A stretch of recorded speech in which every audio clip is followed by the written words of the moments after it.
Olá, eu sou a professora Suzana Luz e vou tratar com você do tema 8 da nossa apostila de redação.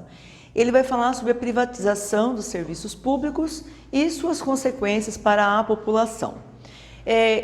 Eu preciso, primeiramente, agradecer ao professor Eduardo Calmon, magistrado, que veio falar com os nossos alunos sobre esse tema. E ele começou a palestra dele de uma forma muito interessante, mostrando o histórico do serviço público no Brasil. É claro que nós tivemos que recordar como era a telefonia, esse foi só um exemplo, né? Então, eu mesma, quantas vezes do Mato Grosso, querendo falar com as minhas amigas em São Paulo, eu tinha que me dirigir a uma telefônica, né? E lá a pessoa fazia a ligação para mim, eu entrava numa cabine e minha amiga estava esperando a ligação lá na outra cabine em São Paulo para a gente poder conversar, né? Ele se recordou que algumas pessoas, eu não falei no dia, mas é verdade, o meu avô alugava telefone, alugava linha telefônica tão cara que era uma linha telefônica, era caríssimo, só as pessoas que tinham assim, grande poder aquisitivo podiam ter. O meu avô não tinha um grande poder aquisitivo, mas ele vendeu ali um sítio, né, e converteu o dinheiro do sítio dele em telefones e ele alugava esses telefones. Certo? Para vocês entenderem como era a situação, né? Nós tínhamos o atendimento público de saúde nos hospitais, que ainda não era pelo SUS, então não era um sistema, era na base do salve-se quem puder. As estradas, eu morava em São Paulo quando criança, para a gente chegar até Santos era uma grande viagem, porque a estrada era precária, era lotada de carros, ônibus, caminhões, tratores, bicicletas.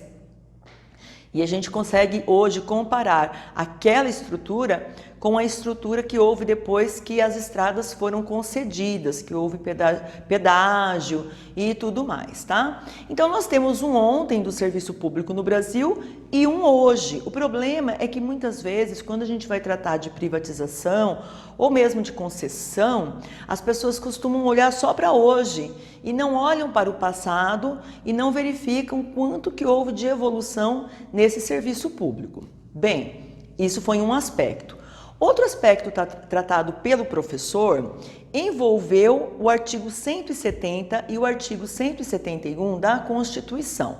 Ora, o que esses artigos prevêem? Eles descrevem o tipo de atividade que as empresas públicas podem desempenhar. A atividade número 1, que está prevista no artigo 170, é a atividade de atendimento a serviço público propriamente dito. Ou seja, a pessoa vai atuar em torno da segurança do cidadão, em torno da educação do cidadão, em torno da saúde dele, da moradia, desses direitos que são básicos. No artigo 171, por sua vez, fala que o Estado também, subsidiariamente, ele pode exercer atividade econômica, ele pode exercer uma atividade que gere renda, que gere lucro. É o que acontecia, né, vamos dizer assim, com a Vale do Rio Doce, que sempre que se fala em privatização, se menciona a Vale do Rio Doce. Era uma empresa que sim, tinha lá a sua lucratividade. Mas a pergunta que o professor nos fez, e eu faço a vocês, é a seguinte: você prefere um gestor público, vamos pensar aí num prefeito, num governador, num presidente da República, que está preocupado em atender aos aspectos sociais ou em gerar rendas para o Estado? Essa é a pergunta que nós devemos nos fazer. Porque se eu penso assim, não, eu quero um gestor que crie rendas, eu tenho que pensar que muitas empresas que geram renda hoje, a exemplo da Petrobras, tem servido governo após governo para escoar dinheiro para projetos particulares, projetos partidários, que é o que está mais do que provado pela Operação Lava Jato. Ora, existem pessoas que são contra a Operação Lava Jato, mas provem para o cidadão, para o contribuinte, que não houve corrupção ali naquela empresa, por favor.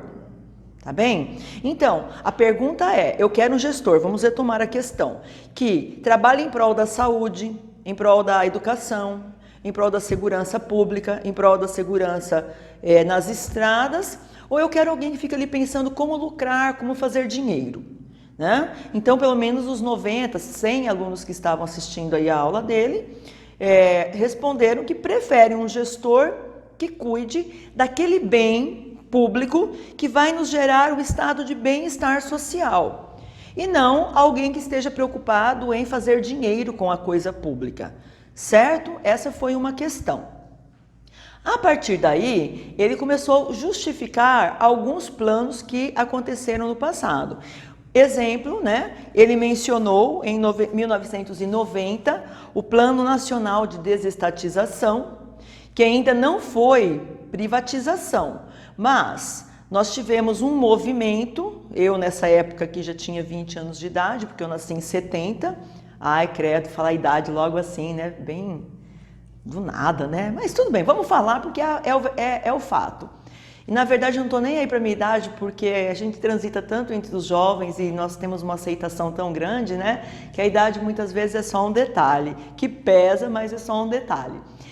Então, em 90, por exemplo, eu estudava na universidade. O que eu percebi? Aqueles funcionários públicos que fizeram concurso para limpar banheiro, limpar o corredor, foram substituídos por mão de obra terceirizada. Foi um movimento. Por quê? Porque enquanto funcionários públicos, eles oneravam 3 vezes mais do que um funcionário terceirizado. Então, prefeituras, o Estado, a federação, eles fizeram esse movimento, tudo em prol da economia pública. Porque se eu economizo aqui, sobra dinheiro para gastar ali, né? Deixaram muitas vezes de comprar carros próprios para alugar de terceiros o carro que você vai utilizar. Ora, quando a prefeitura compra um carro, ela tem que pagar o carro, ela tem que pagar a sua manutenção, muitas vezes até o motorista. Hoje as prefeituras terceirizam esse trabalho. Então isso desonera o ente público, né? Além de aquecer o mercado de trabalho, gerar empregos e tudo mais. E aí o foco fica outro. Então esse foi um processo gradual. Com a desestatização também houve um incentivo para a abertura de mais faculdades particulares, de mais escolas particulares, de hospitais particulares. Tudo isso dentro do processo de desestatização, que ainda não é processo de privatização. Bem, com o Plano Real, em 1994, aí já houve uma abertura maior para a competitividade. Essa competitividade, inclusive, ela permitiu que muitas ações de estatais fossem para a Bolsa de Valores e ali nós começamos com um processo para verificação, por exemplo, de quais empresas do governo valiam mais dentro do mercado.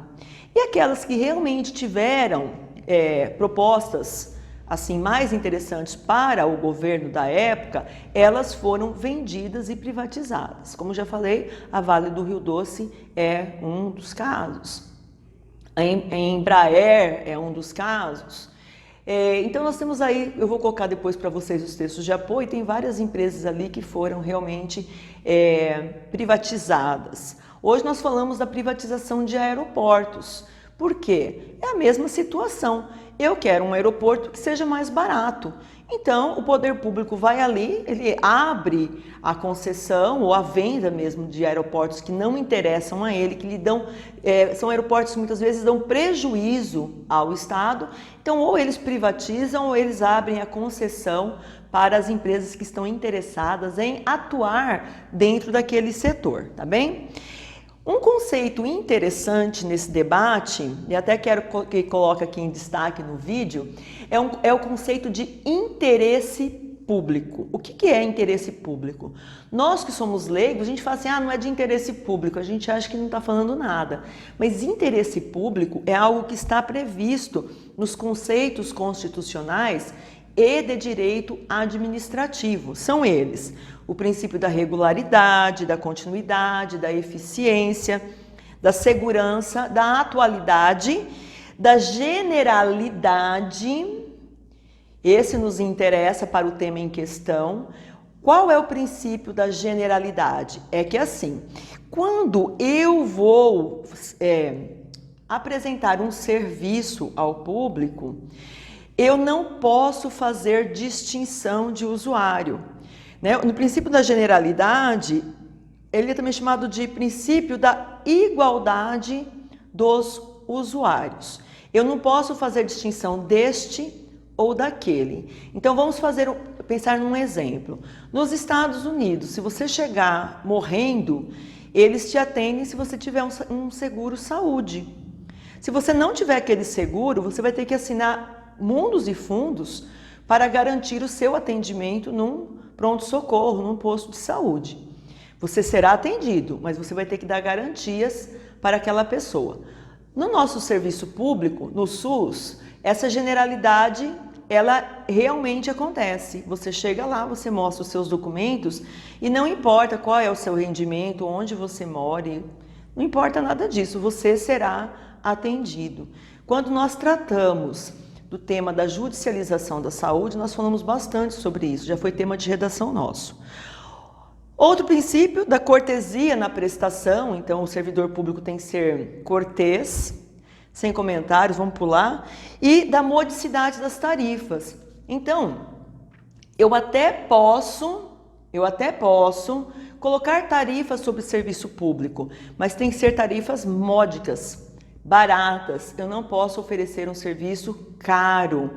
Então, se nós pensarmos no serviço, por exemplo, que existem nas concessionárias de pedágio, elas cobram bem baratinho, olha, R$3, R$4, é bem barato.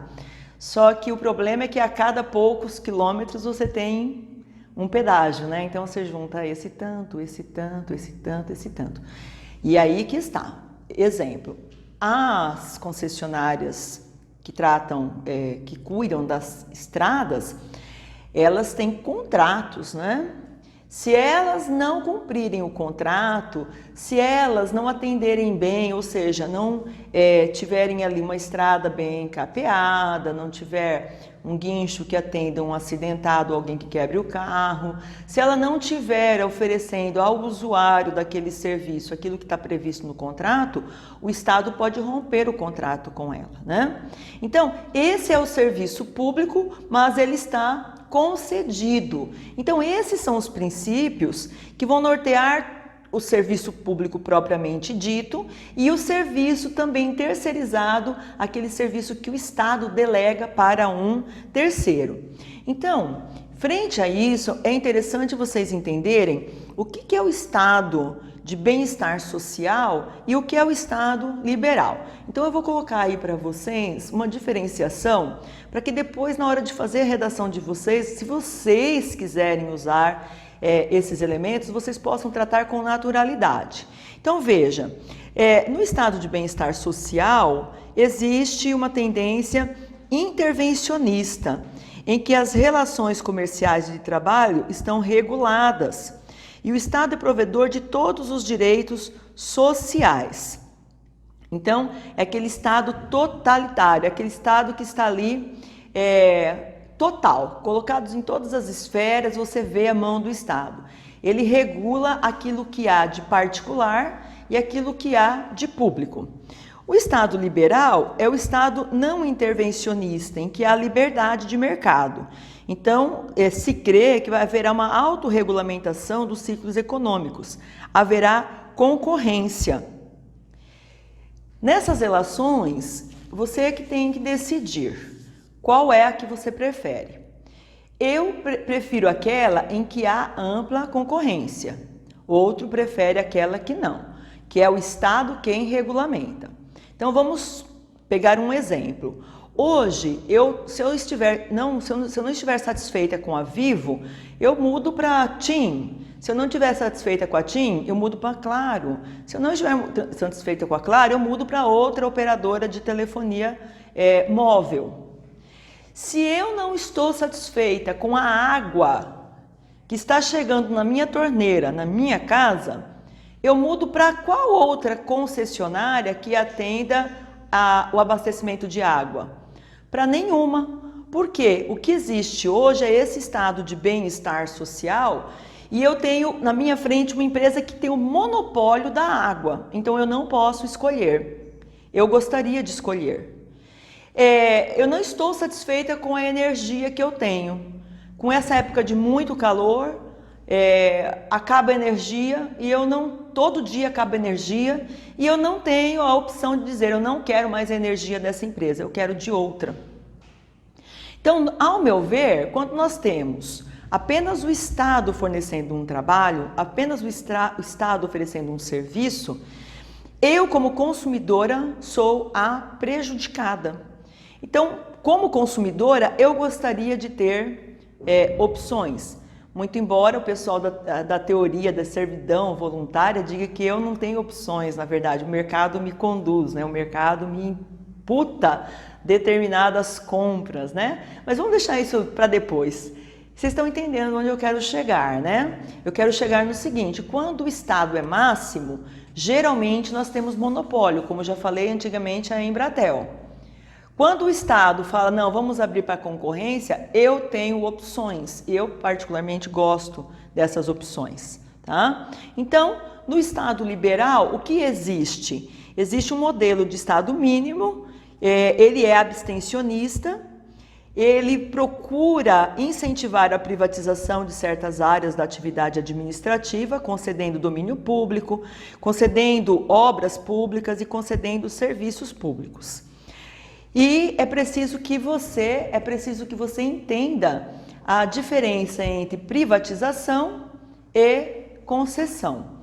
Na privatização, o Estado perde totalmente a propriedade daquele bem. Então, de novo, vou falar da Vale. Se hoje o presidente Bolsonaro quiser entrar lá na Vale, ele tem que ser convidado por aqueles acionistas ou por aquele diretor que hoje dirige a Vale.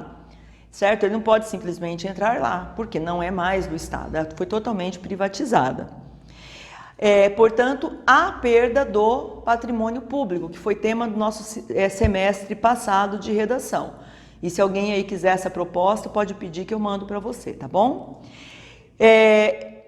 Quem vai ser comprador? Aquela pessoa que estiver interessada em explorar esse ramo, o ramo que tiver disponível ali para o consumidor, tá? Então, privatizar é vender.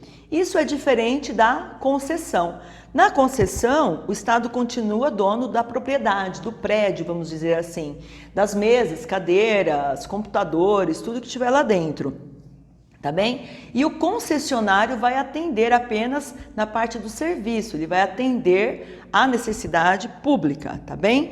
A União segue lucrando, porque geralmente essa concessão, o ente público fala o seguinte, ó, vamos conceder as estradas, mas você vai passar 30% da sua arrecadação bruta mensalmente para o Estado. E mensalmente aquela empresa vai lá e deposita numa conta do Estado, da federação, da prefeitura, esse valor da concessão. Então, o conceder, em linguagem assim bem tranquila, é alugar, tá bem? Você aluga aquele prédio, aquele espaço, alguém vai explorar aquele prédio, aquele espaço, e você vai continuar, o Estado vai continuar lucrando, tá bem? Então, além da Vale, a Embraer foi privatizada, a CSN, que é a Companhia Siderúrgica Nacional também, a Telebrás, eu mesma trabalhei uma época na Embratel, foi privatizada, né? Então, nós temos aí essa dinâmica de privatização, concessão. Então, se você é contra a privatização, você pode, de repente, colocar na sua proposta interventiva e argumentar para que haja apenas concessão, para que realmente se veja o impacto dessa concessão sobre a população, porque esse que é o tema, é a privatização, e os impactos dessa privatização sobre a população. Então você pode, se você é contra privatizar, você pode trabalhar por esse lado da concessão, tá bem? Gostaria que vocês se lembrassem do conceito de terceiro setor, né? Que é aquele setor que é constituído por organizações não governamentais, por entidades. Essas muitas vezes tomam o lugar do Estado e desempenham funções do Estado, mas isso não significa nem privatização, nem concessão, tá bem? Então, vamos supor uma ONG que busca pacificar uma determinada comunidade, que antigamente é a mesma coisa, mas chamava favela antigamente, hoje é um nome mais bonitinho, comunidade. Ela está fazendo, entre aspas, um trabalho estatal mas ela não recebe por isso, ela tem apenas ali uma função social, né? Elas têm caráter público, mas não se trata de privatização nem de concessão. Gostaria que vocês, então, lessem por inteiro o artigo 170, que eu já mencionei, né? Ele vai falar da soberania nacional, é muito interessante. Ele fala assim, ó, a ordem econômica, fundada na valorização do trabalho humano e na livre iniciativa, tem por fim assegurar a todos a existência digna conforme os ditames da justiça social. Observados os seguintes princípios. 1. Soberania nacional, que ficou um monte de gente brava comigo, né, porque eu coloquei esse tema, não tô nem aí. A propriedade privada, a função social da propriedade, a livre concorrência, a defesa do consumidor. Ao meu ver, o consumidor não está defeso quando ele não tem poder de escolha, quando ele tem à frente de si um serviço público que tem monopólios, né? E o artigo 173, ele vai falar da exploração direta de atividades econômicas pelo Estado. Eu não concordo muito, mas sei que tem quem concorda, né? Aí você que tem que saber qual é a sua opinião. Não estou aqui para ditar a opinião para vocês. Vocês têm que ter opinião própria, tá? Então, aí você vai ter que entender a sua própria posição. Se você imagina assim, não, olha, eu realmente gosto do Estado que regula e está na mão dele todo o serviço. Você tem essa opção, defenda essa tese na sua redação, tá bem? Aí, na parte das perguntas, né? Os alunos, como sempre, deram aquele show, foram lindos, maravilhosos e perguntaram para o nosso palestrante, e aí, professor, o senhor é favorável à privatização dos Correios? Ele não respondeu, ele falou, olha gente, não vou responder, vou fazer apenas algumas considerações e vocês que me digam se vocês são favoráveis ou contrários. Ele fez algumas considerações. Ele falou assim, veja, vamos supor então que o Estado abra uma licitação, quem não sabe o que é licitação, por favor procure, mas é um processo, né? As empresas vão ali, colocam num envelope lacrado, quanto elas cobrariam para fazer determinado serviço e aquela que cobrar o valor menor e mostrar que realmente tem as condições de executar o trabalho, é ela que vai ganhar essa concorrência. Então é uma concorrência a licitação, né? Então ele falou assim, vamos imaginar uma empresa que ganha a licitação e é ela que vai passar a distribuir cartas pelo Brasil inteiro, correspondências pelo Brasil inteiro. Ora, claro, ali em São Paulo ela vai ter um lucro tremendo, porque São Paulo está é um estado que está conectado, as cidades são próximas umas às outras. Agora vamos pensar numa cidade no interior do Brasil. No interior do Brasil. Os Correios, ou essa empresa que for entrar no lugar dos Correios, ela vai ter interesse? Porque veja, o que acontece hoje é que muitas agências dos Correios dão um prejuízo danado. Às vezes o prejuízo que aquele posto lá no interior do interior gera não compensa o lucro que as outras cidades mais centralizadas geram. Então hoje as empresas privadas, elas trabalham muito com um discurso de economizar papel, preservar o ambiente. Ela pede, clique aqui se você deseja receber o seu extrato por e-mail ou aqui pelo aplicativo mesmo. E você clica. Você clica pensando no meio ambiente, ela clica pensando na economia dela, né? Então, é caro, é um serviço caro, que ali pode, como já falei, numa cidade grande, pode gerar certa lucratividade. Mas será que essa empresa que vai assumir o lugar dos Correios vai realmente continuar atendendo bem aquelas pessoas que moram mais distante? Essa é a pergunta que tem que se fazer, né? E a privatização dos aeroportos? O que você pensa a respeito disso? Né? Então, a tendência, quando existe uma concorrência, é que se construam mais aeroportos, é que se abram mais linhas, né? Mais voos, para que nós, cidadãos, possamos ter mais mobilidade. Né? Então, assim, mesma coisa, você prefere ainda o Estado ou você prefere uma empresa? Essa é a tese que você vai defender. No material que eu vou colocar para vocês aqui embaixo, bem aqui assim. Por falar aqui embaixo, de novo, tem o pessoal que só assiste, né? Mas não se inscreve no canal. Ó, tô de olho, tá? Bem de olho em vocês, bem de olho. Então, quais empresas que o atual governo deseja privatizar? Os Correios, a Companhia Docas do Estado de São Paulo, a empresa de tecnologia e informação de previdência social, que é a Dataprev, a Serpro, a Engea. Já ouviu falar dessas empresas? Então, elas estão lá, né? Quero chamar a atenção de vocês também para a empresa que foi criada por Dilma Rousseff para implementar o projeto do Trem-Bala em 2012. Pois é, essa empresa ela existe até hoje, tá bem?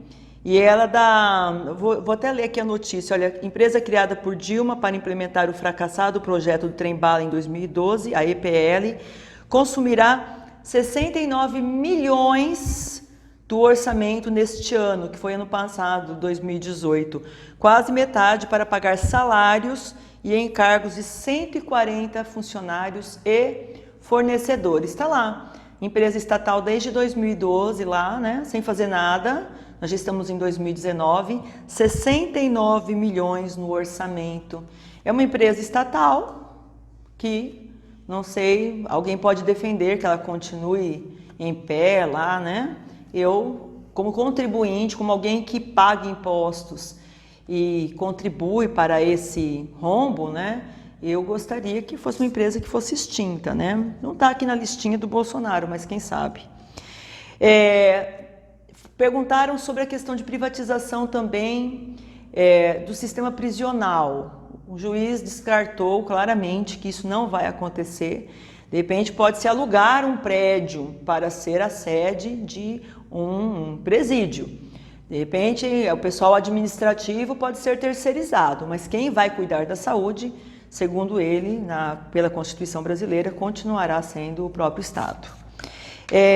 Gostaria que vocês dessem uma olhadinha nos nossos textos de apoio, que são aqueles que você pode usar na sua redação, que fala sobre o New Deal, que é um conjunto de medidas econômicas e sociais do governo Roosevelt, que é bem parecido com algo que se pretende implantar aqui no Brasil. Quero que assistam o documentário Servidão Moderna. E, enfim, gostaria que vocês entendessem que o maior número de estatais federais, primeiro, existem na Hungria, em segundo lugar na Índia, em terceiro lugar no Brasil e depois vem os outros países, México, Alemanha. Só que o Brasil, vocês vão ver aí no gráfico que eu vou colocar para vocês, ele tem lá quase 130 empresas, né? Enquanto o Reino Unido tem em torno de 20, 30 empresas estatais, ok? Não é um tema difícil, não. Você primeiro tem que entender a diferença de privatização, concessão, saber números, saber colocar aí alguns exemplos bons, citar algum economista legal, tá bem? E você vai fazer uma redação muito tranquilamente, porque você está preparado para isso. Estamos próximos aí do Enem e estou sentindo nossos alunos muito confiantes. Ai, que vídeo enorme, né? Obrigada pela sua audiência aí, você pode dar seu like aí embaixo e também me seguir no Instagram, que é Suzana Luz Redação. Grande abraço para você.